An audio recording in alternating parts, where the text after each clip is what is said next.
As the Iran-Israel conflict enters its 8th day, President Trump is considering whether or not the U.S. should get involved. He says he has not made a final decision just yet. The president also saying his patience has already run out. Washington correspondent Maddie Beirtempfel joins us live with reaction to the president's comments. Maddie, good morning. Good morning, Justin and Vanessa. The president has said that, quote, this next week is going to be very big, but hasn't clearly said whether that means the U.S. will strike Iran. Some lawmakers say they trust the president, whatever his decision may be, while others are concerned about drawing the U.S. into a war. I may do it, I may not do it. President Trump hasn't said whether he'll direct the U.S. to strike Iran's nuclear facilities, but has been clear he wants unconditional surrender from Iran. Unconditional surrender. That means I've had it. Okay, I've had it, I give up. No more.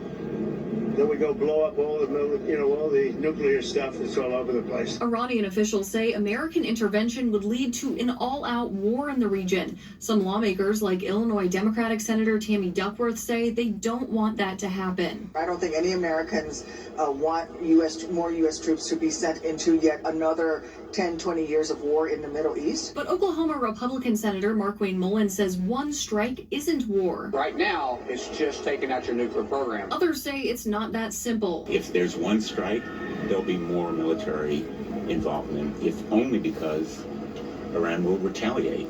Meanwhile, this morning, Iranian missiles hit the main hospital in southern Israel, and Israel says it hit key sites tied to Iran's nuclear weapons. Now, as the fighting continues, the State Department has started evacuating some diplomats from the U.S. Embassy in Israel. In Washington, back to you.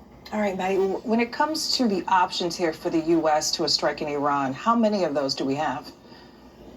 Well, there's some options on the table, according to the White House, but there is speculation that the U.S. would have to use what's called a bunker buster. It's a 30,000-pound bomb that can get deep beneath the surface before it explodes, and some believe that's what would be needed to take out Iran's nuclear enrichment facility, which is basically inside a mountain. All right, Maddie, a lot to consider, a lot to watch for. Thank you so much.